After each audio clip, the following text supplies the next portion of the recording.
So, story points.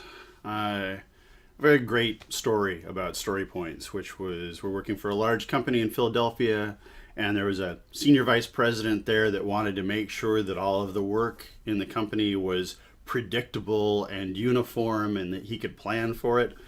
So he started mandating that all of the teams do 100 story points every sprint.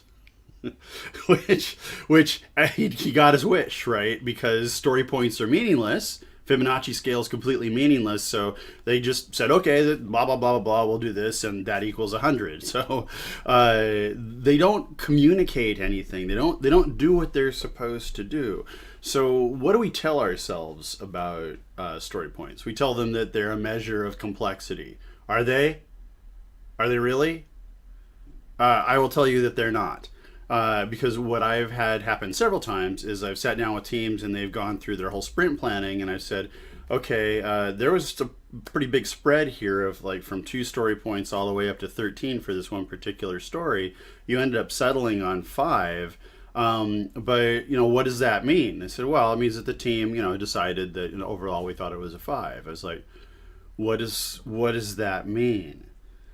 And so one of the things that we did at Spotify was we said, look, we're gonna take our story points. We'll go ahead and do that nutty thing. But when we're done, we're going to take a look at work and we're going to say, is this a kitten? Is it a crocodile? Is it a zombie, or is it a zombie crocodile? Like based on how much it scares you, right? And the reason that we did that was because when you start playing with integers, which the Fibonacci scale is, you start to engage your analytical part of your brain, and your analytical part of your brain is the part that rationalizes stuff. And so you can rationalize yourself out of all sorts of risk and take on all sorts of dumbass user stories because you think that you can get it done because you're a super macho coder person, right? But in reality, there's a lot of risk in that. And when we measure risk by numbers, we say, well, I think I can probably get through that. But if I actually flat out ask you, does this scare you? You'll say yes. I've had teams with 2-point stories say the 2-point story scares the hell out of them. That's not a 2-point story, right? So it doesn't measure complexity. It doesn't measure effort because we're thinking it's measuring complexity. So we're usually moving it back to effort, even though it's not supposed to be effort, but it's a pretty nasty relationship between effort because in our brains, we just really don't compute the difference between 5 and 13 or 5 and 8 for effort. That's not how we think about things at home. Like, wow, you know what? I do the dishes, but that's totally a 5, That's not how our brains work. This is not a natural human system. Okay, it doesn't measure impact. It doesn't measure value. It doesn't measure importance, right? It doesn't measure any of the stuff that you would want to actually measure before starting starting work, right? But it's worse. It gets worse, right? So, like I said, work doesn't fit, it flows. You get a task, you take it on, so it's like, oops. So you take on your task, you look at it, and you say, okay, I'm going to do that. You go off and you do the task, you learn something from it, and then you hopefully refactor your code, and then you move on, right? So you actually, complete your work.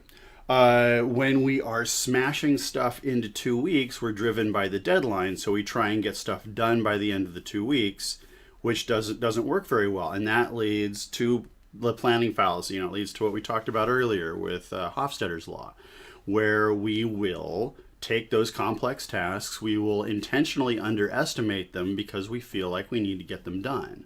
Okay. So we can have planning fallacy points. We can have Super Mario points, which we talked about before, like trying to get things done faster, trying to beat your high score. We have wishful thinking story points, which is like, I know that we're supposed to get this done, or I know somebody's waiting for this, so we're going to try really hard to get it done. And we generally do. We get it done with a bunch of technical debt. We're not honest about the actual effort that goes into the work.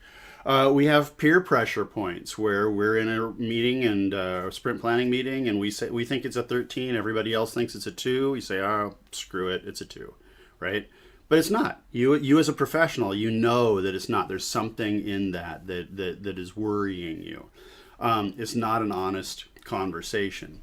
We have externally mandated points, like the senior vice president I talked about at the beginning of the video, where he said, you'll have to have 100 story points every sprint, which makes story points even more meaningless than they already are, which was beautiful. I thought it was poetic. And people were like, don't you want to change that? I was like, no, leave it that way, because it actually shows everybody what a pointless exercise this actually is. And you have either my personal favorite or the bane of my existence, which is the feature over bugs points, where people will subtly but intentionally weight features as easier than bug fixes so that they can work on the fun features and not have to do the difficult, annoying rework or finishing their work of getting the bugs done. So story points and the Fibonacci scale, they were originally set up just kind of to confuse management. That was like the original plan. It was never meant to be an actual system to manage your work. It's become one because people can, again, certify it and make money off of it. But it is patently ridiculous. So, and as are, t-shirt sizes and other things, you're trying to take work that ultimately you don't know how long it's going to take, and you're trying to fit it into these 2-week iterations, which are themselves a completely arbitrary amount of time, right? So we start doing the unhealthy things of like splitting stories up and stuff, which we'll cover in a later video. Because since starting these videos, I've literally gotten like 15 emails saying, please talk about chopping up stories. Please talk about, bifurcating stories. I was like, yeah, I will definitely talk about that. So just really quickly, story points don't communicate. I urge you to find any other alternatives to using story points. They're dangerous.